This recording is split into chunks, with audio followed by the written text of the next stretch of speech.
Hello students, in this video we are going to start with some linear algebra. So basically we learned about some linear algebra in the preliminaries itself, but now we are going to discuss a little more. Okay, so first of all we are going to start with something called the eigenvalues and eigenvectors. Okay, eigenvalues and eigenvectors.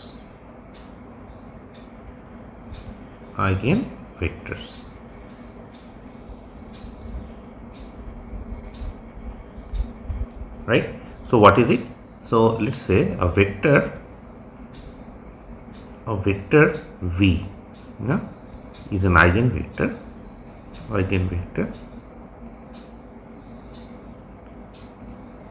of a n cross n system. Okay, so basically given an n cross n system, the eigenvector will be given like so matrix A. Okay, if V is a non-zero solution,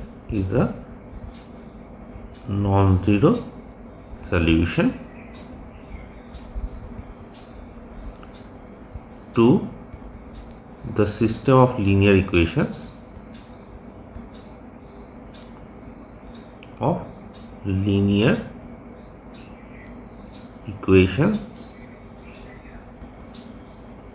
What are the equations?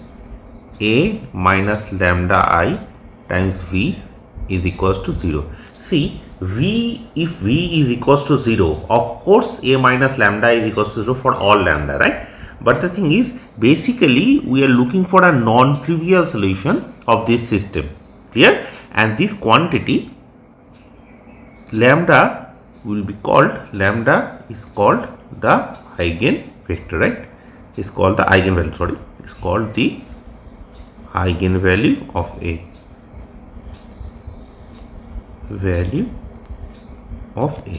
Clear? Okay. So this eigenvalue and eigenvector, the definitions we already know, so it's not a very I'm not going to discuss it further. Okay.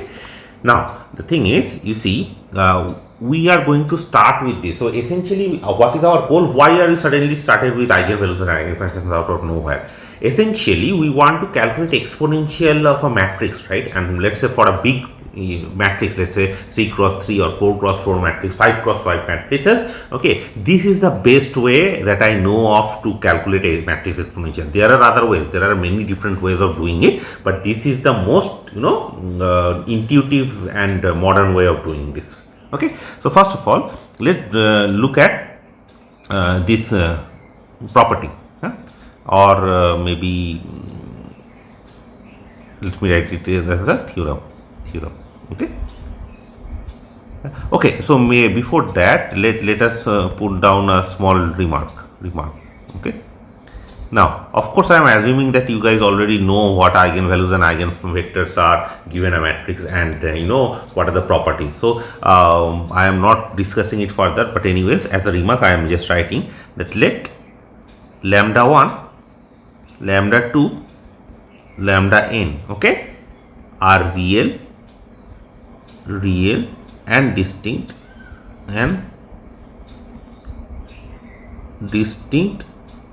eigenvalues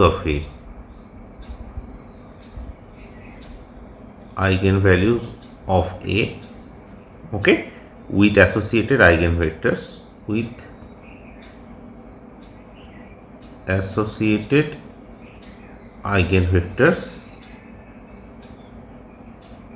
vectors given by V1, V2, Vn.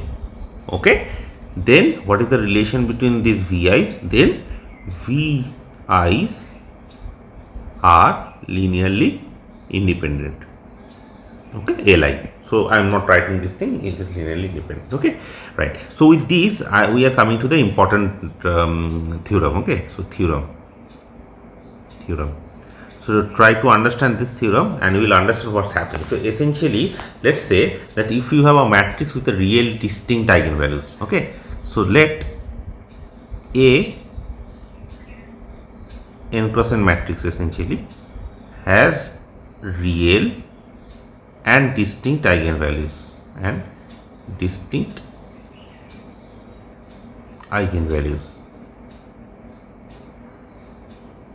eigenvalues. Okay, then what can you say? Basically it means that the matrix is diagonalizable. So basically then there exists a matrix T which is a n cross n matrix again such that okay, T inverse A of T, okay, that will be given by nothing but this very simple matrix given by lambda. So basically lambda n. So everything, all other off diagonal entries are basically 0, and this is a diagonal matrix with entries lambda 1, lambda 2, lambda n. Okay. So very simple. Now why is it, let's say if you are in this situation, why is this important? Because we know that if we can do something like this, exponential of T inverse AT, if we have to calculate, let's say if we can calculate something like this, if you want to calculate something like this, it will be nothing but T inverse exponential A times T, right? So an exponential A, so you see, remark,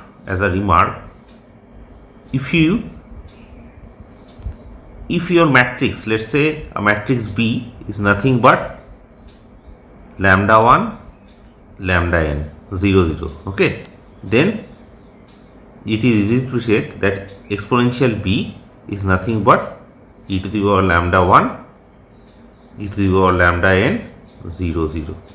Okay, so you do realize that calculating the exponential is going to be very simple. Okay, if you can show that the if it is real and distinct, if you are starting with a matrix which is real and distinct, then what happens is this is diagonalizable. Okay, then you can write it in this form. Okay, and once you can write it in this form, essentially what happens is calculating the exponential gets very easy. That's the idea. Okay, so let's look at this theorem. So what does the theorem says? It says that if A has real and distinct eigenvalues, then you will have a matrix, clear, such that T inverse AT, when you calculate T inverse AT, that is going to be a diagonal matrix. Okay, we can also write this thing as diagonal lambda 1, lambda n. Clear? How do you prove something like this? Proof is actually easy. Proof. See, here what we are doing is basically we are taking a change of variable here. Okay, so let Vi be an eigenvector associated with lambda I.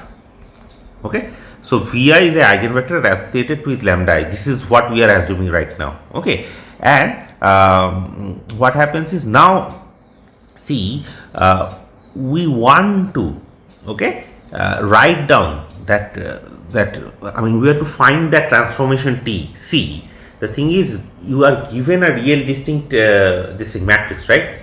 Okay, with a you are given a matrix with a real distinct eigenvalues. Okay, now you have to find that transformation which actually reduces this to a diagonal matrix, right? So essentially what you are trying to do is find a change of variable which actually reduces the matrix to a diagonal matrix. Think of it like that. Okay, so what we are doing is this. Now you define T, clear, such that T of EI, okay, is nothing but VI.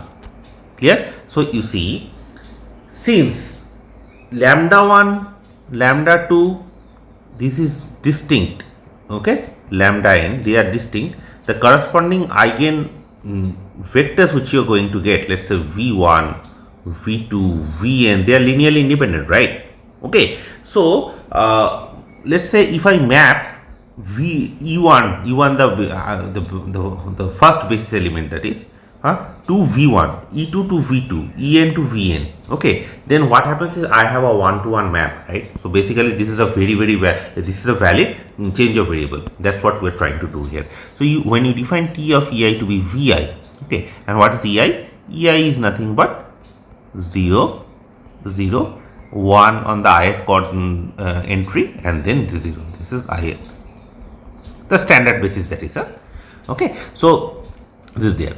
Now you see that T, so essentially if you write it like this, so what is the matrix T? Therefore the matrix T, if you want to write it as n cross n matrix, it is nothing but T of E1, okay, T of E2, T of En, right? That is what the matrix T is. If it is given, if the linear transformation is given like this, what is the corresponding matrix? It is of course this, that basically it is determined by how the columns of this matrix. So basically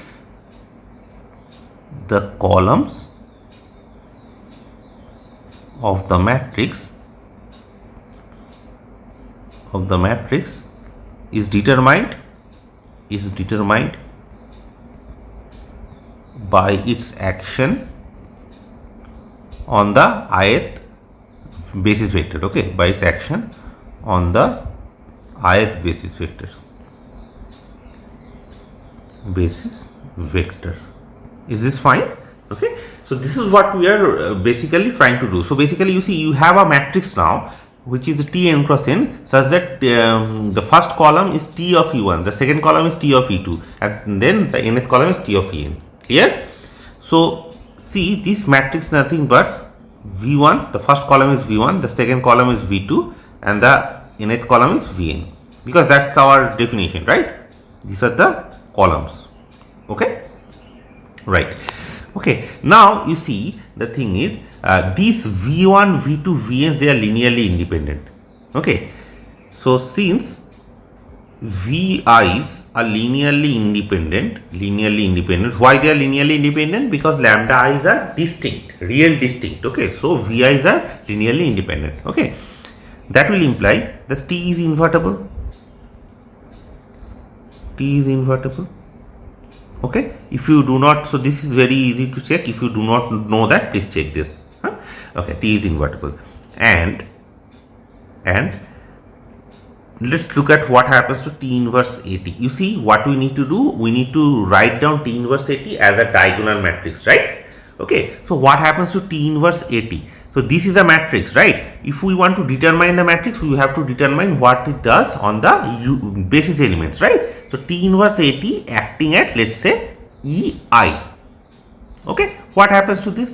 This is nothing but T inverse A. Now T acting at EI. That is the first thing. Okay, what is T acting at EI? This is so okay. So T inverse A. Now T acting at EI is Vj, right? So this is nothing but Vj. So now you see T inverse A acting at Vj. What is A acting at Vj? Now it is A acting at Vj. Okay. Now you see Vi's are, sorry, this is J here. J. Let us do it for J. It doesn't matter I or J, but anyway same. Okay.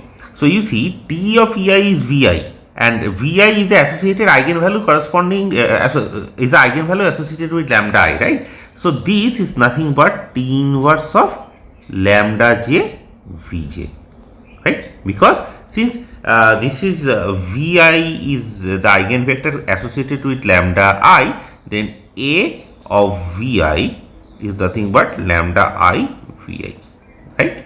So this holds for all I.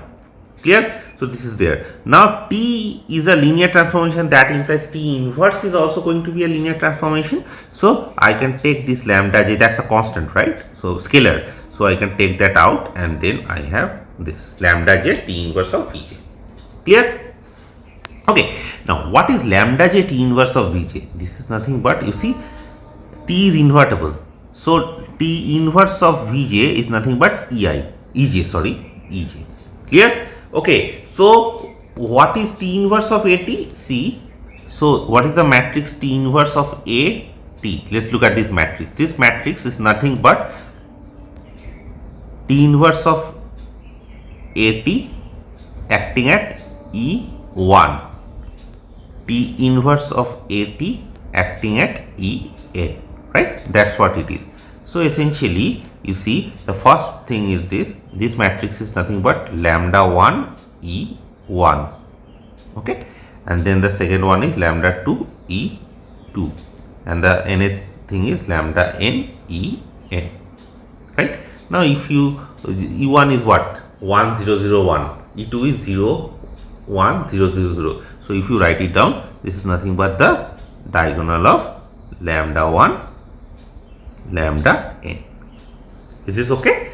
So what did we learn? We learned that if A is a matrix with a real and distinct eigenvalue, this is very important, okay, real and distinct eigenvalues, then of course I mean there are other situations also, but in this situation what happens is you can always find a transformation which actually reduces A. So basically T inverse AT is going to be the diagonal element, okay, right? So let's look at the next situation, okay. So you can take some example. So in the assignment what we are going to do is we are going to give you some assignments, some problems which actually asks you to find out these transformations for some given specific examples. Now the second case, so this is first case, real and distinct, okay, theorem 1, let's just call it, okay. Now before we go on to theorem 2, so basically theorem 2 is about the complex eigenvalues, okay, the complex eigenvalues.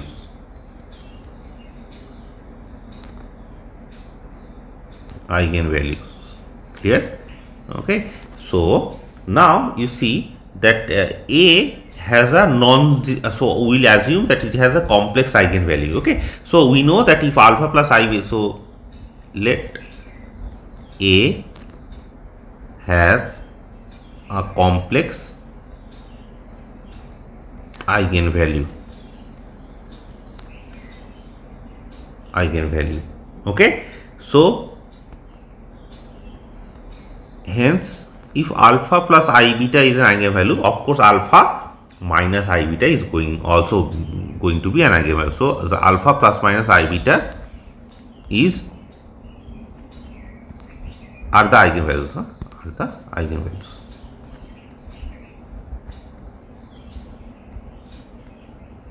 okay, clear, okay. So that is always there.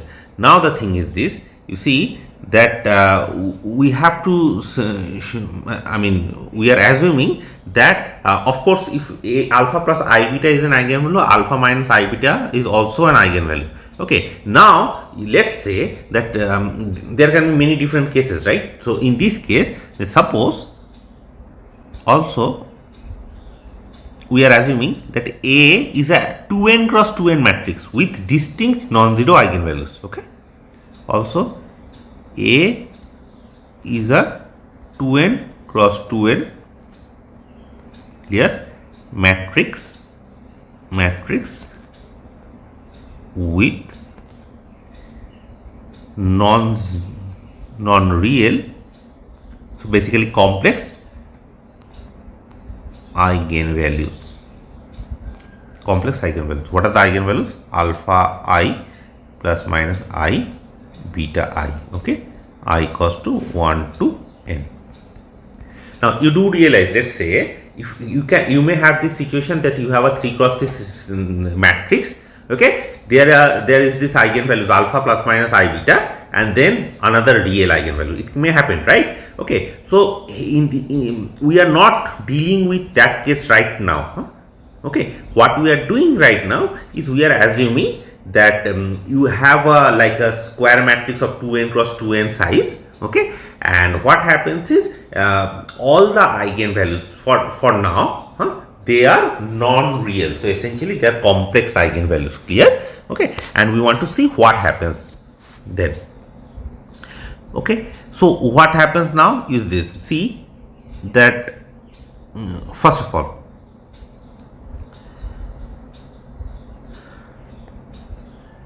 these are complex eigenvalues, okay. So can we also have associated eigenvectors, okay. So what we will do is we start, let Vj and Vj bar, okay, denotes the associated eigenvectors, or here I wrote I, so let's write down I. Vi and Vi denotes the associated eigenvectors.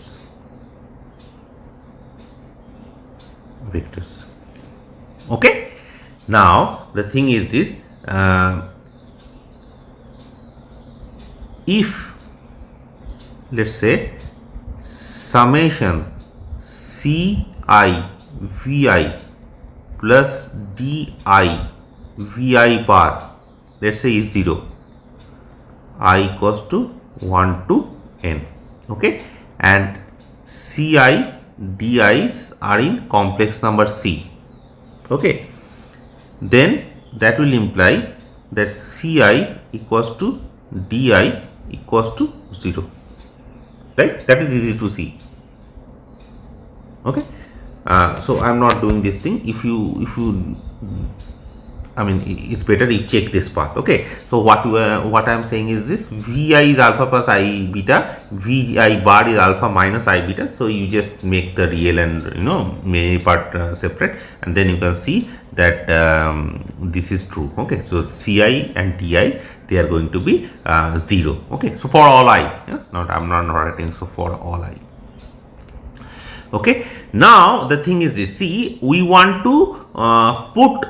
We want to find a change of coordinate. So here what we did is, you see, we did a change of coordinate. Okay, and after that put it into this form, diagonal form. So we also want to do the similar sort of thing here. Okay, so can we do that? Now what do? We change the coordinate of A. Okay, so to do that, what we do is this. So now define W 2I minus 1. This we are defining as half of, so the real part of Vi, that is Vi plus Vi bar. Okay, and W 2I to be half, minus I by 2. So that is the imaginary part, that is minus I by 2 Vi minus Vi bar. Clear? Okay, so these are all real vectors. So note W 2I minus I1 and W 2I are real vectors. Clear? These are real vectors. Okay, so since this is the real part of Vi, and this is the imaginary part of Vi, so real vectors. Okay, so now we have this this theorem, or let's just put it as a proposition. What is it? It says that the vectors W1, W2, W2n are linearly independent.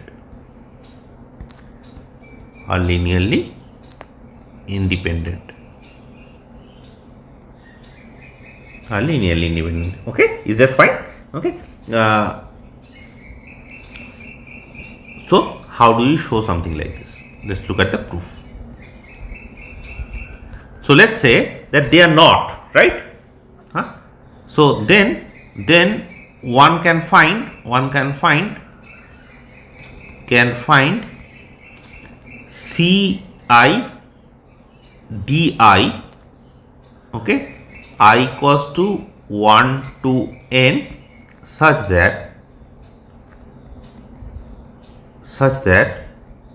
summation Ci W 2I minus 1 plus Di W 2I equals to 1 to n, this is 0.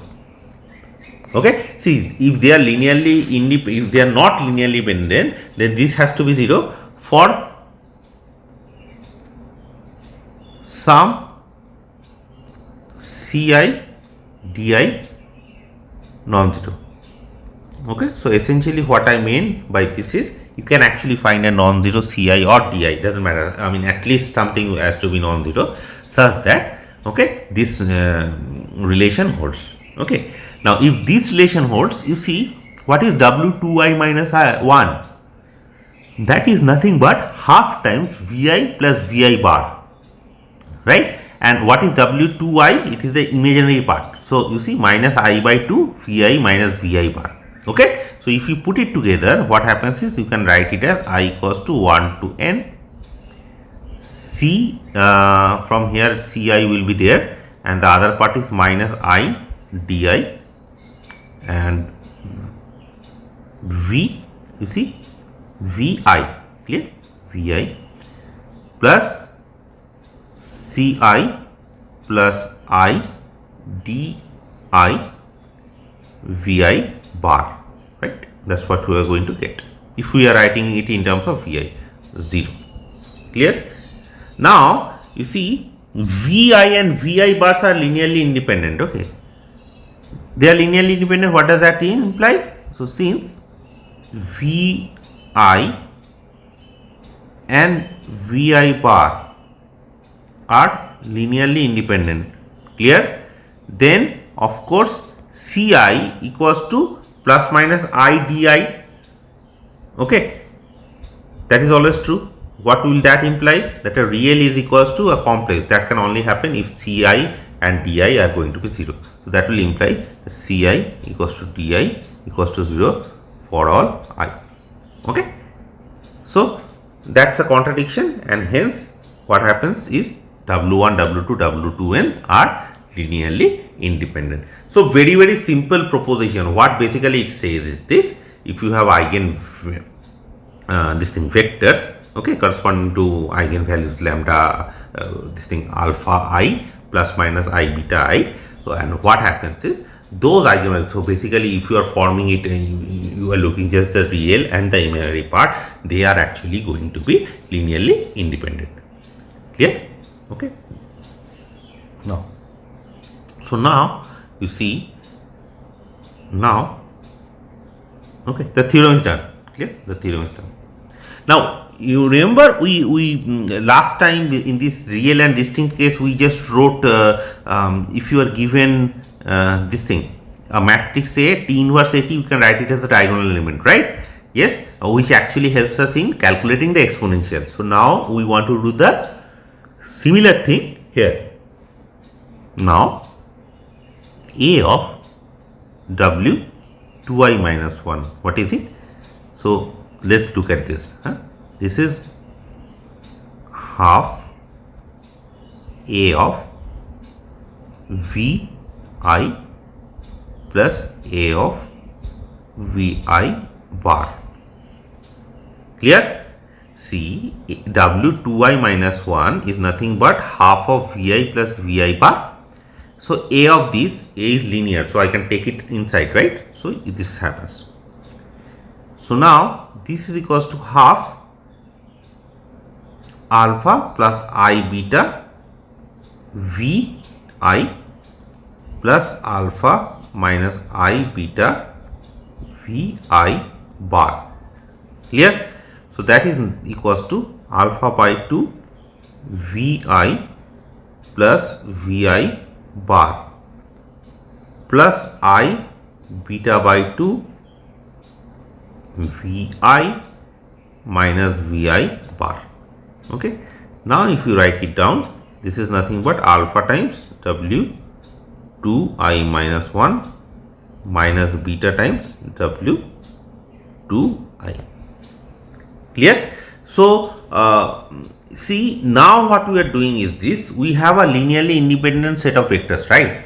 We want to see what happens when A acts on those vectors. So A of W2i minus 1 is this. Clear? Again you have to calculate what happens to A of Wi. Okay, so this you have to check it yourself. Please do this part. Now this is very easy, nothing special is happening here. It is beta times W2j minus 2i minus 1 plus alpha times W 2i. Okay, so this is what we are, so this you have to check it yourself. Check. Clear? Now you see, we define a map, define T, okay, such that T of EI is nothing but Wi. This holds for I equals to 1 to 2n. Clear? See, W1, W2, Wn are linearly independent. So basically what I am doing is this, corresponding to each, so the unit basis element, I am just mapping it to Wi's. Yeah, just like what we did earlier. Okay, so essentially what is your matrix T? So basically the columns are W1, W2, W2, and that's the thing. Okay, real entries of course. Okay, right. And W1, W2, W2n. So basically you see the matrix T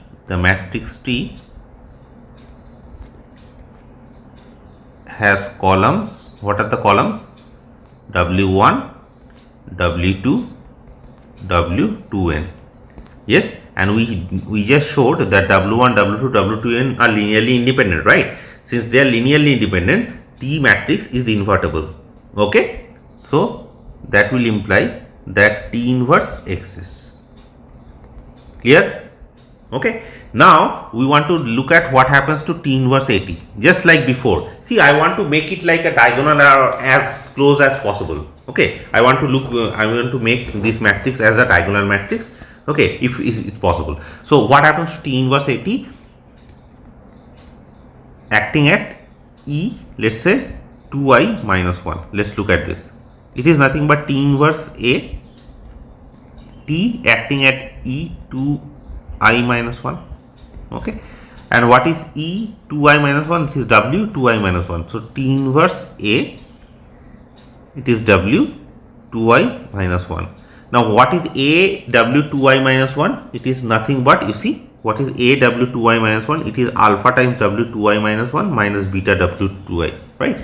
So this is nothing but T inverse of alpha times W 2i minus 1 minus beta times W 2i. Clear? Now T inverse is a linear map, so I can take everything inside. So this becomes alpha times T inverse W 2i is nothing but EI, right? E 2i minus 1 minus beta E 2i. Clear? Now similarly you can check this part, that T inverse AT acting at ETUI is nothing but beta times E 2i minus 1 plus alpha times E 2i. Yes. So now let's just write down what is T inverse AT. What is T inverse AT? T inverse AT, this matrix is nothing but T inverse AT acting at E1. Clear? Okay, and it will go on like this, and then T inverse AT acting at E2n, right? So let's write it down if is possible. So you see, it is basic nothing but this matrix D1 Dn, okay, where Di is a 2 cross 2 matrix, given by you see here alpha minus beta, alpha I, beta I, okay, and then minus beta I, alpha I. Yeah. If you write it down, you see, I mean, T inverse of, let's say here E1. What is E1? It is alpha. So T inverse AT of E1. It is like alpha E1 minus beta. Okay. E2. Okay. So you put everything together, and this is what you are going to get. Okay. Now you again T inverse AT times E2 if you want to calculate, then you just put alpha. So basically you put I equals to 1, I equals to 2, and then you just write it down. Then you are going to get a matrix which looks like this. Okay. So the theorem which you are going to get is this theorem.